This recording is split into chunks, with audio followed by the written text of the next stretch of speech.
Episode की शुरुआत में दिखाते हैं कि किंसु उसे वहीं पर नील डाउन होने के लिए बोलकर वहां से जाने वाला होता है, लेकिन तभी वहां पर उड़ते हुए एक डिवाइन मैसेज आ जाती है। उसे देखकर गाओ बताता है कि वो एक डिवाइन मैसेज है जिसे कि युवा के टेम्पल से इशू किया गया है। डिवाइन मैसेज में जो भी कंटेंट होता है वो एक सुप्रीम विल होता है जिसे कि कोई भी मना नहीं कर सकता है, इसलिए किंसु उसे खोलता है तो उसमें लिखा होता है कि युवा सेट का 10 सन ऑफ गॉड जल्दी से युवा टेम्पल में गैदर हो जाए। ये पढ़कर वो कहता है कि ये तो काफी बड़ा डील लग रहा है। ये बोलकर वो भी चला जाता है और वो एक स्पिरिचुअल फ्रूट खाते हुए कह रहा होता है तो ये है युवा टेम्पल, यहाँ के स्पिरिचुअल एनर्जी तो फ्लोटिंग आइलैंड से भी काफ़ी ज़्यादा है। तभी वहाँ का गार्ड्स 18th को देखकर पूछते हैं क्या आप ऐसे अंदर जा रहे हैं। किंसु पूछता है क्यों, क्या मैं ऐसे नहीं जा सकता हूँ क्या। तभी एक गार्ड कहता है ऐसी बात नहीं, ये आप जा सकते हैं, मैं तो भूल ही गया था कि आपका कल्टीवेशन तो काफ़ी ज़्यादा कम है, इसलिए आपको छुपाने की ज़रूरत ही क्या है। ये बोलकर वो उसे जाने देते हैं। किंसु जाते हुए उससे अपना फ्रूट देते हुए कहता है इसे जाकर फेंक देना। ये देखकर वो कहता है कि 18 सन ऑफ गॉड कितना ज़्यादा डिसरिस्पेक्टफुल थे कि उसने मुझे इसे कचरे में फेंकने के लिए कहा है। लेकिन तभी उसे उसका ऑरा से पता चलता है कि वो एक काफ़ी प्रीशियस स्पिरिचुअल फ्रूट है। ये देखकर वो काफ़ी हैरानी से कहता है कि किंसु तो सिर्फ एक ही बाइट खाकर इसे फेंकने के लिए कह रहा था। तभी दूसरा गार्ड आकर कहता है कि स्पिरिचुअल फ्रूट को तो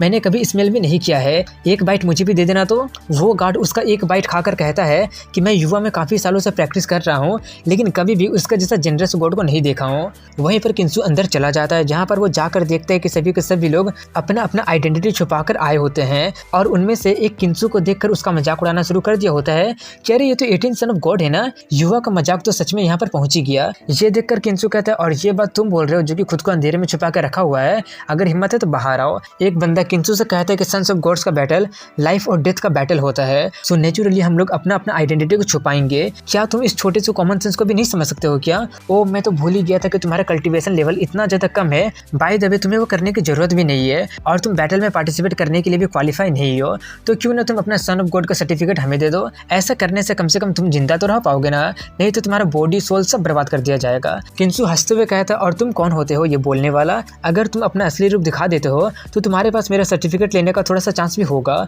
ये सुनकर वो कुछ बोलता ही नहीं है। ये देखकर किंसु कहता है अब क्या हो गया, अब जबकि मैं तुम्हें इसे दे रहा हूँ तो तुम्हारा उसे लेने का हिम्मत नहीं हो रहा है क्या। अगर ऐसी बात है तो तुम्हारे जैसा डरपोक मुझे कैसे मॉक कर सकता है। तभी वहां पर एक पक्षी आकर सबको शांत होने के लिए बोलकर सभी को उनके जगह पर जाने के लिए कहता है और कहता है कि आज मैं यहाँ पर एक बहुत ही जरूरी चीज अनाउंस करने आया हूँ। ये देखकर किंसु थोड़ा सा हैरान हो गया होता है कि ये क्या है, एक पक्षी सभी के लिए मीटिंग होल्ड कर रहा है। तभी वहां पर वो पक्षी किंसु से कहता है आखिर तुम्हारा ध्यान कहाँ पर है, जल्दी से अपने जगह पर जाओ, तुम्हारी वजह से ये मीटिंग आज होल्ड हो रहा है।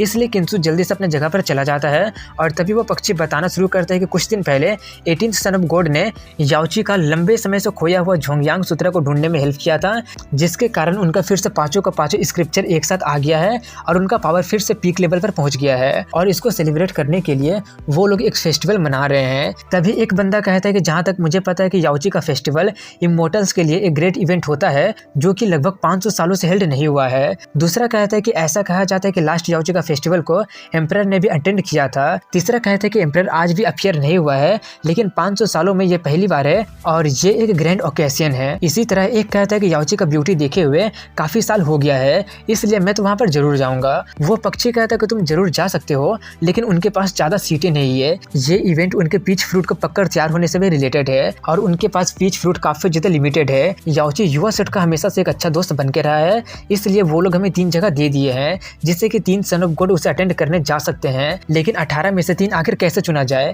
एक पीच फ्रूट को 1000 साल लगते हैं उसमें फूल लगने के लिए, 1000 साल लगता है फूल से फल बनने के लिए और 1000 साल और लगता है उस फल को पककर तैयार होने में। तभी एक बंदा कहता है कि वो किसी की भी लॉन्गेविटी और कल्टीवेशन को बढ़ा सकता है और ये फ्रूट काफी ज्यादा एक्स्ट्राऑर्डिनरी और काफी ज्यादा मिस्टीरियस है जिसे कि मैं जरूर टेस्ट करना चाहूंगा। वहीं पर मास्टर बर्ड कहता है कि इसलिए तुम 18 में से 3 को चुनना मेरे लिए भी काफी ज्यादा मुश्किल है। तभी एक सन ऑफ गॉड कहता है कि आप गलत है, 18 नहीं बल्कि 17। ये सुनकर सभी लोग कहने लगे होते हैं कि मुझे लगता है कि 18th को इसमें से गिव अप कर देना चाहिए। अगर ये युवा के बिहाफ से वहां पर जाता है तो मुझे डर है कि कहीं ये हमारे सेट का इंसल्ट करके ना रखवा दे। तभी किंसु कहते हैं कि भूलो मत कि मैंने ही उनके स्क्रिप्चर ढूंढ कर दिया था, मेरे बिना कोई भी याओची का फेस्टिवल होता ही नहीं। तुम लोगों का बिहेवियर तो बिल्कुल वैसा लग रहा है जैसे भूखे कुत्ते खाने को देखकर करते हैं। इतना बोलकर वो कहता है मुझे माफ कर देना बट तुम लोगों ने मुझे ये बोलने पर मजबूर कर दिया था और सोचता है कि अगर मुझे वो फ्रूट नहीं भी मिलता है तो भी चल जाएगा, लेकिन इस लेवल के फेस्टिवल के लिए वहां पर साइन इन करने के लिए सिस्टम जरूर एक अच्छा खासा रिवॉर्ड देगा, इसलिए मुझे वहां पर किसी भी हाल में जाना ही पड़ेगा।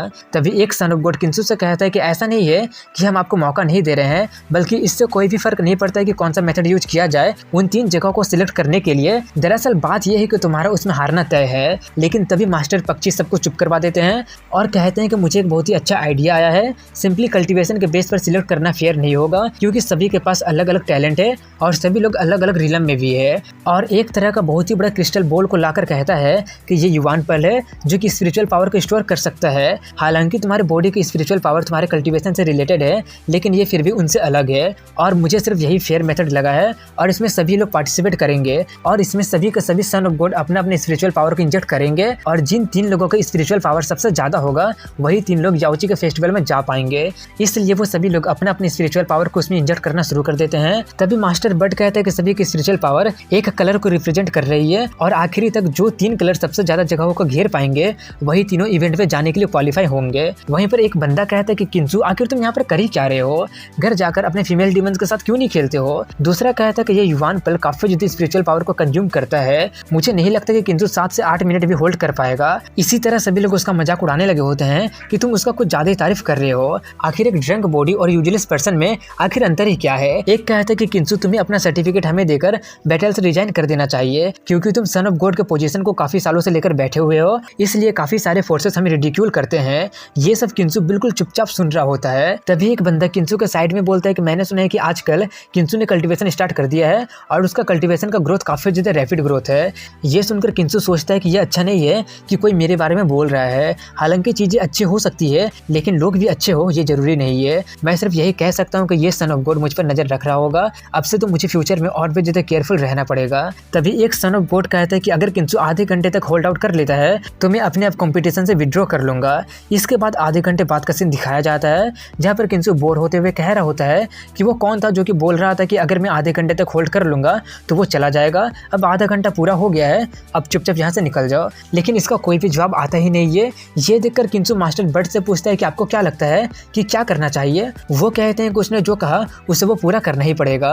ये देखकर वो बंदा उनसे इस झमेले में टांग नहीं अड़ाने के लिए बोल रहा होता है, लेकिन तब तक वो उसे मारकर भगा देते हैं। तभी किंजू उन लोगों से कहता है कमोन तुम लोग कंटिन्यू रखो, तुम लोगों के हिसाब से मैं और कितनी देर तक इसे कर सकता हूँ। एक कहता है कि अगर तुम 1 घंटे तक और रह जाते हो तो मैं भी विड्रॉ कर लूंगा। इसके बाद 1 घंटा और बीत जाता है और ये देखकर सभी लोग काफी ज्यादा हैरान हो रहे होते हैं कि आखिर ये पॉसिबल कैसे हो सकता है। एक कहता है कि अगर ये मार्शल रिले में ब्रेक थ्रू कर भी लिया है लेकिन फिर भी वो इतना ज्यादा देर तक कैसे कर सकता है, कहीं वो किसी तरह से कोई चीटिंग तो नहीं कर रहा है ना। तभी किंजू मास्टर पक्षी से कुछ करने के लिए कहता है। ये सुनकर वो सन ऑफ गॉड कहता है कि उन्हें कुछ करने की जरूरत नहीं है, मैं खुद ही जा रहा हूँ।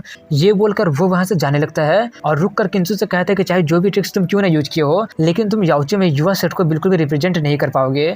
ये बोलकर वो वहां से चला जाता है। तभी किंजू उनसे कहता है क्या तुम लोग भी गेस कर सकते हो कि मैं और कितनी देर तक होल्ड कर सकता हूँ। ये सुनकर कोई भी कुछ बोल ही नहीं पाता है। ये देखकर किंजू सबसे कहता है कि तुम लोग कुछ देर पहले मुझे लुक डाउन कर रहे थे लेकिन अब तुम लोगों के मुंह में ताला क्यों लग गया है। अगर तुम लोग ऐसे ही हो तो तुम लोगों के पास कोई भी क्वालिफिकेशन है ही नहीं मेरे सामने गोसिप करने के लिए। ये सब देखकर वो पक्षी सोच रहा होता है कि ये 18 तो र्यूमर से बिल्कुल ही अलग है, शायद ये जानबूझकर सभी लोगों को भड़का रहा है, आखिर इसके माइंड में चल क्या रहा है। तभी एक और सन ऑफ गॉड चिल्लाते हुए कहता है कि अब बस बहुत हुआ, तुम हम सन्स ऑफ गॉड्स को मॉक करने के लिए बिल्कुल भी क्वालिफाई नहीं हो। अगर तुम और आधे घंटे तक होल्ड कर लेते हो तो मैं भी अपने आप यहाँ से चला जाऊंगा। किंजू कहता है कि अब सिर्फ तुम अकेले काफी नहीं हो, 1-2 और क्यों ज्वाइन नहीं कर लेते हो। ये सुनकर एक बंदा और उसमें पार्टिसिपेट कर लेता है और एक और बंदा उसमें पार्टिसिपेट करते हुए कहता है कि मैं तुम्हें नीचे नजरों से नहीं देख रहा हूँ, बल्कि तुम्हारे पास इतना स्ट्रेंथ है ही नहीं कि तुम और आधे घंटे तक होल्ड कर पाओगे। किंजू कहता है कि 3 मेरे लिए बिल्कुल भी काफी नहीं है। ये बोलकर वो अपना और भी ज्यादा स्पिरिचुअल पावर को इंजेक्ट करना शुरू कर देता है और इसके बाद और आधा घंटा बीत जाता है और किंजू कहता है कि आधा घंटा बीत गया है और तुम तीनों प्लीज यहाँ से जा सकते हो। ये देखकर वो तीनों के तीनों काफी ज्यादा गुस्सा हो जाते हैं और एक कहता है कि हमने तुम्हें कम समझ लिया था। ये बोलकर वो तीनों के तीनों वहां से चले जाते हैं। ये देखकर किंजू कहते हैं कि उसको लगाकर 5 लोग चले गए हैं। बचे हुए 12 से पूछता हूँ कि तुम लोग कैसा बेट करना चाहते हो, लेकिन कोई भी कुछ बोलता ही नहीं है। ये देखकर किंजू उन सभी लोगों से कहता है कि तुम सभी के सभी लोग टॉप पर हो लेकिन इतने क्रिटिकल मोमेंट में कुछ बोल ही नहीं रहे हो, ऐसा क्यों। मैं बता देता हूँ कि मैं थोड़ा सा हार्ड खेलना चाहता हूँ। ये बोलकर वो कहता है कि मैं अपना सन ऑफ गॉड का सर्टिफिकेट को बेट पर लगा रहा हूँ, क्या किसी में इतनी हिम्मत है बेट लगाने के लिए। ये सुनकर वहाँ पर जितने भी लोग मौजूद होते हैं वो सभी के सभी लोग काफी ज्यादा हैरान हो जाते हैं और यहीं पर इस एपिसोड की एंडिंग हो जाती है।